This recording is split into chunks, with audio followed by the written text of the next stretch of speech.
सबको जय मसीह की। आज पूरे दिन सुरक्षित रहने के लिए मैं हर एक के लिए प्रार्थना करता हूँ। मेरे प्यारे भाई बहनों, प्रार्थना शुरू करने से पहले मैं आपको प्रभु का एक वचन सुनाना चाहता हूँ आज के दिन का। याकूब की पत्री अध्याय 4 वचन 8 और 9। सब लोग ध्यान से सुनिए। परमेश्वर के निकट आओ तो वह तुम्हारे निकट आएगा। हे पापियों, अपने हाथ शुद्ध करो, और हे दो चित्ते लोगों, अपने हृदय को पवित्र करो। दुखी हो और शोक करो और रो। तुम्हारी हंसी शोक में और तुम्हारा आनंद उदासी में बदल जाए। प्रभु के सामने दीन बनो तो वह तुम्हें शिरोमणि बनाएगा। मेरे प्रियो, परमेश्वर की वचन कहती है कि तुम परमेश्वर के निकट आओ तो वह तुम्हारे निकट आएगा।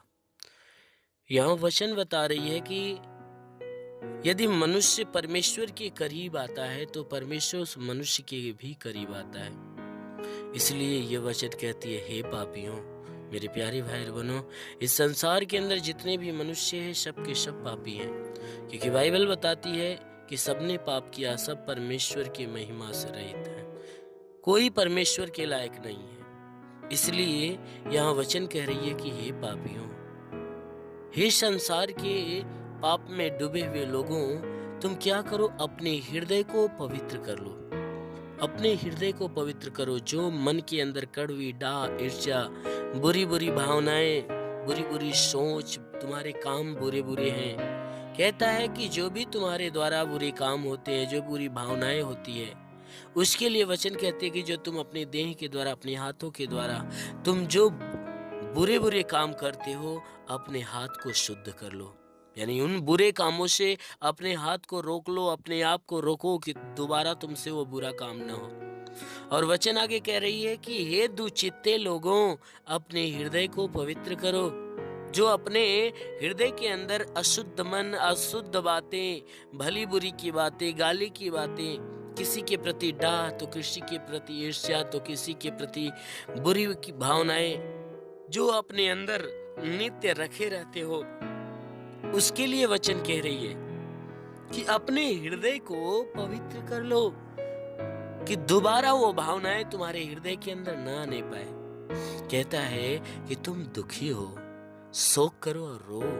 मेरे पीरों, मेरे प्यारे भाई बहनों, ये वचन कह रही है कि तुम जो अपने जीवन में ये बुरे बुरे काम कर दिए हो, जो अपने हृदय में बुरी बातें आज तक रखे आए हो, और जो आज तक बुरे बुरे काम अपने देह के द्वारा करते आए हो, तो परमेश्वर कह रहा है कि वो बीते हुए समय के लिए दुखी हो। कह रहा है शोक करो। शोक इसलिए करो कि तुम्हारा जो वह परमेश्वर अनमोल जीवन दिया था, तुमने उन अनमोल जीवन को बुरे कामों में और बुरे कामों में बुरी सोच रख के क्या कर दिया है, गंदा कर दिया है। परमेश्वर कहता है उन बीते हुए दिनों के लिए शोक करो कि वह, जैसे इस बात का शोक करो कि वह दिन दोबारा न आएगा, उस अनमोल जीवन को मैंने बिगाड़ दिया। कह रहा है उसके बाद रो। इस बात के लिए रो कि तुमने ऐसा क्यों किया, तुम्हें नहीं करना चाहिए था। वचन कह रही है कि तुम अपने उन पापों के लिए और पाप भरे जीवन के लिए तुम क्या करो, रो। कहता है अगर तुम्हारे चेहरे पे किसी चीज के प्रति अगर हंसी है, तो जब परमेश्वर के सामने खड़े होते हो तो उस समय अपनी हंसी को हटाकर तुम उसे शोक में बदल जाओ। इस बात का शोक कि तूने आज तक जीवन बिगाड़ दिया है, इसलिए उस बिगड़े हुए जीवन के लिए शोक करो। और वचन कह रही है कि तुम्हारा आनंद उदासी में बदल जाए, कि तुम्हारे जीवन में अगर तुम्हारे जीवन में किसी भी प्रकार का आनंद भी है, तो जब तुम प्रभु के सामने खड़े होते हो तो उस आनंद को हटाकर उदासी में बदल दो। इस बात की उदासी में कि अब मेरा बिगड़ा हुआ जीवन फिर से वापस नहीं मिलेगा, क्योंकि जो बीत गया, जिस जीवन को मैंने बुरे काम करके बिता दिया, वह जीवन दोबारा मिलने वाला नहीं है। इस बात की उदासी अपने अंदर लो। कहता है कि वचन कहती है कि एक काम करो कि तुम प्रभु के सामने दीन बन जाओ, तब वह तुम्हें शिरोमणि बना देगा। हालेलुया। मेरे प्रियो, ये वचन कह रही है कि तुम प्रभु के सामने जब खड़े होते हो तो तुम उसके सामने दीन बन जाया करिए। तब वह प्रभु क्या करेगा? तुम्हें शिरोमणि बनाएगा, तुम्हें ऊंचा स्थान देगा, ऐसा स्थान देगा, ऐसे राज्य का स्थान देगा जो राज्य कभी नष्ट होने वाला नहीं है, अर्थात वह स्वर्ग के राज्य को देगा और स्वर्ग की ऊंचाई आपको दे देगा। इसलिए मेरे प्रियो, अपने मन को फिराकर आप प्रभु के सामने आओ, प्रभु के नज़दीक आओ कि वह प्रभु आपके नज़दीक आए। अपने जीवन के सारे पापों को प्रभु के सामने याद करके पश्चाताप में लगे रहो। हमेशा प्रभु के सामने दीन बनकर रहो, अवश्य कि वह परमेश्वर आपको स्वर्ग की ऊंचाई देगा। इसलिए आइए, मैं हर एक के लिए प्रार्थना करता हूँ। आप लोग आंखों को बंद करिए और इस प्रार्थना को ध्यान से सुनिए। अवश्य कि इस प्रार्थना के दौरान परमेश्वर आपके जीवन में आशीष देगा। धन्यवाद करता हूँ मेरे प्रभु परमेश्वर, सृष्टि के मालिक, धरती पे अन्न उपजाने वाले पिता, मैं तेरा धन्यवाद करता हूँ। जगत के पालनहार परमेश्वर, मैं तेरा धन्यवाद करता हूँ। हे परमेश्वर, तू महान सर्वशक्तिमान दयालु पिता है।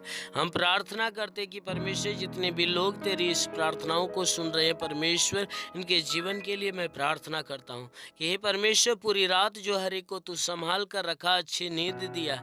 हे प्रभु, हम धन्यवाद देते हैं हर एक के लिए। तूने नई सुबह, नया दिन, नया जीवन दिया प्रभु, हम धन्यवाद देते हैं। आज पूरे दिन का संपूर्ण जीवन हम तेरे हाथ में देते हैं। हर एक को पूरे दिन सुरक्षित बचा कर रखना प्रभु। किसी के द्वारा कोई गुनाह, कोई अधर्म आज के दिन न होने पाए। हर एक गुनाह, हर एक अधर्मों को हे परमेश्वर इनके जीवन से हटा दे पिता, और हर एक गुनाहों को माफ कर। हे परमेश्वर, हम प्रार्थना करते हैं आज पूरे दिन ये जहाँ भी रहे सुरक्षित भले चंगे रहे। किसी के जीवन में कोई प्रकार के दुख, कोई प्रकार की तकलीफें, कोई प्रकार की समस्या, विपत्ति, बीमारियां, महामारियां, कलेश, उपद्रव, कोई प्रकार की कोई भी प्रकार की दुर्घटनाएं न होने पाए। हाँ मेरे प्रभु, हर प्रकार की बलाय से इन्हें बचा ले। हे मेरे महान स्वामी, हम प्रार्थना करते तू महान सामर्थी परमेश्वर है। हे परमेश्वर, आज पूरे दिन ये जहाँ भी रहें वह सुरक्षित रहें। हे परमेश्वर, कोई रोग, कोई बीमारी इनके शरीर के अंदर न लगने पाए, ना ही कोई महामारियां इनके जीवन के अंदर आकर इन्हें नुकसान पहुंचाने पाए। कोरोना वायरस रूपी बीमारियां हे परमेश्वर यदि हो तो जलकर नष्ट होने पाए। हे परमेश्वर, यदि आने की कोशिश करे तो हे परमेश्वर वह भी जलकर नष्ट होने पाए। हम प्रार्थना करते परमेश्वर, जितने भी लोग प्रार्थना को सुन रहे हैं उनके जीवन के लिए, उनके घर के लिए, परिवार के लोगों के लिए प्रार्थना करते हैं। उनका घर परिवार जहाँ भी रहे स्वतंत्र भले चंगे रहे। हे परमेश्वर, हर एक के जीवन में, हर एक के परिवार में हे परमेश्वर तू आशीष दे कि कोई किसी भी प्रकार की बीमारी में न होने पाए। यदि बीमारी में है तो बीमारी से छुटकारा पाए, चाहे जो कोई बीमारी हो तो हर बीमारी से छुटकारा पाए। हे परमेश्वर, जुकाम, खांसी, बुखार हो तो बिल्कुल नष्ट हो जाए। टाइफाइड, मलेरिया का असर हो तो निकल जाए। शरीर के किसी भी अंग में दर्द हो तो दर्द निकल जाए। प्रभु यीशु के नाम से पेट में या बदन में दर्द हो तो नष्ट होने पाए। ओ मेरे महान प्रभु, आंख में, कान में, नाक में या मुंह में बीमारी हो तो नष्ट हो जाए। शरीर के किसी भी अंग में बीमारी हो तो यीशु के नाम से निकल जाए। हे परमेश्वर, प्रार्थना करते जितने प्रार्थना को सुनने वाले हर एक के लिए कि हे प्रभु इनके रोजी रोजगार, काम धंधे, बिजनेस, व्यापार, नौकरी के क्षेत्र में आशीष दे। हाँ मेरे प्रभु, जिसके पास रोजगार नहीं रोजगार मिले, नौकरी नहीं नौकरी मिले, जो नौकरी के तलाश में है उसकी तलाश खत्म हो और नौकरी मिल जाए। हे परमेश्वर, हम प्रार्थना करते जिसका रोजी रोजगार है उसमें बढ़ोतरी बरकत की आशीष दे। मेरे प्रभु, हम प्रार्थना करते परमेश्वर, जितने लोग प्रार्थना को सुन रहे हैं इनमें जो है परमेश्वर पीड़ित परेशान है उन्हें चंगा कर, क्योंकि तेरे छूने से रोगी चंगा होता, तेरे छूने से मुर्दा जिंदा होता। अपने पवित्र पाक हाथों से इन्हें छू और इन्हें चंगाई की आशीष दे। मेरे प्रभु, हे परमेश्वर, जैसे आपने कहा यूहन्ना रची सुसमाचार अध्याय 3:16 का था, परमेश्वर पिता ने जगत से ऐसा प्रेम किया कि उसने अपने इकलौते पुत्र को दे दिया ताकि जो कोई इस पे विश्वास करे नाश न परंतु अनंत जीवन पाए। जीवन के दाता जगत में आने वाला मसीहा तू ही है। मैं तो इसमें प्रार्थना करता हूँ, विश्वास करता कि परमेश्वर का पुत्र मसीह जो जगत में आने वाला था वह तो ही जो हमारे जीवित दोनों का उद्धार करता है। इस मसीह तेरे नाम से आज्ञा देता हूँ कि इनके सर से पांव के बीच किसी भी अंग में कोई प्रकार की बीमारी है इस मसीह के महान सामर्थ्य नाम से नष्ट हो नहीं पाए। ओ मेरे महान प्रभु, मैं प्रार्थना करता जितने भी लोग तेरी प्रार्थना को सुन रहे हैं इनके घर परिवार के अंदर कोई प्रकार की हानियां है तो परमेश्वर उस हानियां को मिटा दे। हे परमेश्वर इनके घर परिवार के अंदर जो भी लड़ाई झगड़े हैं परमेश्वर उसे खत्म कर, एक दूसरे के प्रति प्रेम की भावना उत्पन्न कर दे कि सब के सब मिलजुल कर प्रेम का भावना जिए। हे परमेश्वर प्रेम का जीवन जीने पाए। हे परमेश्वर हर एक के जीवन में आशीष दे कि सबके सब एक मत एक मन होकर तेरे नाम की स्तुति आराधना प्रार्थना करने पाए। ये मेरे महान प्रभु मैं प्रार्थना करता इनके जीवन में जितने रुके हुए अधूरे काम पूरे हो जाए, जितने इनके जीवन में समस्याएं बिल्कुल खत्म होने पाए। हे परमेश्वर जितने भी इनके जीवन में विपत्तियां हैं वह बिल्कुल विपत्तियां टलने पाए।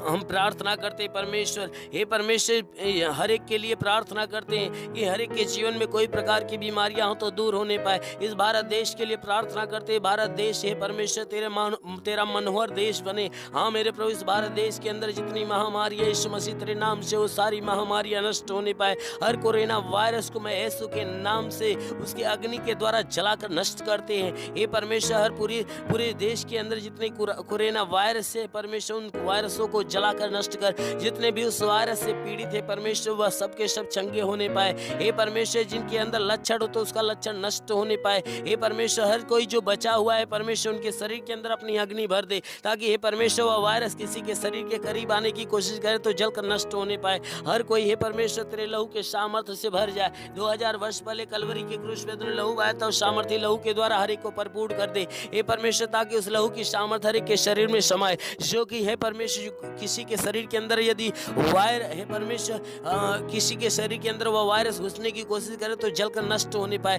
कोई बीमारी घुसने की कोशिश करे तो जलकर नष्ट होने पाए। हे परमेश्वर हम प्रार्थना करते हैं हर एक को हर प्रकार की बीमारियों से बचा। हम प्रार्थना करते हैं इस देश के अंदर जो लॉकडाउन लगा हुआ है पिता उस लॉकडाउन को हटना है। हे परमेश्वर वह उस लॉकडाउन को हटा, ऐसी युक्ति ऐसा योजना लगा दे कि वह हर एक प्रकार का लॉकडाउन हे परमेश्वर हर एक प्रदेश से खत्म होने पाए। हाँ मेरे प्रभु मैं प्रार्थना करता हूँ इस पूरा भारत देश के लिए, इस भारत देश में जितने प्रदेश हैं हर एक प्रदेश के लिए, इस उत्तर प्रदेश के लिए भी मैं प्रार्थना करता हूँ। हे परमेश्वर हर प्रदेश के लिए प्रार्थना करता हूँ कि हर प्रदेश के अंदर तेरी आशीष बरसे और कोरोना वायरस हर प्रदेश से मिटाया जाए और हर प्रदेश के अंदर से लॉकडाउन समाप्त होने पाए। हे परमेश्वर आज के दिन के लिए हर एक को प्रार्थना देते हैं परमेश्वर, तेरे नाम की प्रार्थना हर एक को देते हैं पिता कि जितने भी प्रार्थना सुन रहे हैं आज पूरे दिन हे परमेश्वर सुरक्षित रहें, इनके शरीर के ऊपर, इनके घर, इनके परिवार के ऊपर हे परमेश्वर इनके बच्चों के जीवन में कोई प्रकार की हानियां ना आने पाए, क्योंकि आपने वचन में कहा मैं तेरे आगे आगे चलूंगा, ऊंची ऊंची भूमि को चौरस करूंगा, पीतल के किवाड़ को तोड़ डालूंगा, लोहे के बेड़ियों को टुकड़े टुकड़े करूंगा। हे परमेश्वर हम प्रार्थना करते इस वचन के अनुसार कि हे परमेश्वर इनके जीवन में सदैव तू आगे आगे चलकर इनके मार्ग को सीधा कर, जीवन के मार्ग पे कोई प्रकार की कठिनाइयां या विपत्तियां हो तो उसे टाल और इनके जीवन का मार्ग सीधा कर दे मेरे प्रभु, क्योंकि आपने वचन में कहा सुन मैं तेरे संग संग रहूंगा, तू जहां कहीं जाएगा मैं तेरी रक्षा करूंगा। हे परमेश्वर यह वचन सदैव इनके जीवन में लागू होने दे, सदैव तू रक्षा कवच बनकर इनके संग रहकर हे परमेश्वर इनकी मदद इनकी सहायता कर, ताकि हे परमेश्वर सदैव इनके जीवन में कोई प्रकार के दुख, कोई प्रकार की विपत्ति, बीमारियां इनके शरीर में आने ना पाए। हाँ मेरे प्रभु इनके जीवन में जितने रुके हुए अधूरे काम पूरे होने पाए। हे परमेश्वर मैं प्रार्थना करता हूँ इनमें से जितने भूखे प्यासे अपना जीवन बिताते हैं हे परमेश्वर हर एक के पास अपने स्वर्गदूतों को भेजकर हे परमेश्वर उनके खाने पीने का बंदोबस्त कर दे। हाँ मेरे प्रभु जिसके जीवन में जितनी आवश्यकता है यीशु मसीह तेरे नाम से वो सारी आवश्यकताएं पूरी होने पाए। हाँ मेरे प्रभु तेरा साथ हर एक के साथ हो, तेरा हाथ हर एक के सर पे बना रहे, तेरा अनुग्रह और शांति हर एक के जीवन में प्रकट हो। हे परमेश्वर जितने तेरे सेवा करने वाले लोग हैं उनके जीवन में हे परमेश्वर अपनी आत्मा का दान, आत्मा का वरदान, आत्मा की सामर्थ्य उतरने दे, ताकि वह आत्मा के क्षेत्र में सदैव चलते रहें। हे परमेश्वर आत्मा के द्वारा तेरी सेवकाई बढ़ाते रहें। हाँ मेरे प्रभु उनकी सेवा दिन प्रतिदिन बढ़ती जाए। हाँ मेरे महान प्रभु मैं प्रार्थना करता हूँ इस देश के अंदर जितने भी लोग हैं रहने वाले हर एक के लिए प्रार्थना करते हैं, जो जहाँ पे है परमेश्वर वहाँ सुरक्षित और भला चंगा रहे। हे परमेश्वर हम प्रार्थना करते हैं जो हे परमेश्वर जो अन्य देशों में, जो विदेशों में रहने वाले लोग हैं जो प्रार्थना को सुन रहे हैं हे परमेश्वर विदेश में उन्हें सुरक्षित बचाए रख। हे परमेश्वर उनके जीवन में कोई दुख संकट न आने पाए। हे परमेश्वर हर संकट हर विपत्तियों से उन्हें बचा कर रख मेरे प्रभु। हम प्रार्थना करते हैं परमेश्वर वो जहाँ भी हैं वहाँ उनके शरीर के अंदर तू अपने स्वर्ग की आशीष भर, ताकि परमेश्वर कोई भी प्रकार की बीमारियाँ, कोई दुख, कोई समस्या, कोई विपत्ति, कोई चिंताएं उनको नुकसान न पहुँचाने पाए। हर प्रकार की बला से उन्हें सुरक्षित रख। हाँ मेरे महान प्रभु मैं प्रार्थना करता हूँ तेरा साथ हर एक के साथ हो, तेरा हाथ हर एक के सर पे बना रहे, तेरा अनुग्रह और शांति हर एक के जीवन में प्रकट हो। मेरे महान प्रभु यीशु के नाम से हर एक के लिए तेरी आशीष और चंगाई मांगते हैं, आमेन। धन्यवाद। परमेश्वर हर एक को आशीष दे, आमेन। अगर आपने हमारे YouTube चैनल को अब तक सब्सक्राइब नहीं किया है तो आपको यहाँ सब्सक्राइब बटन दिख रहा है, इस पर आप क्लिक कीजिए और हमें सब्सक्राइब कर लीजिए। और साथ ही साथ इसके सामने एक नोटिफिकेशन बेल आ रहा है, इसे भी आप इनेबल कर दीजिए ताकि आपको तुरंत नोटिफिकेशन मिले जब भी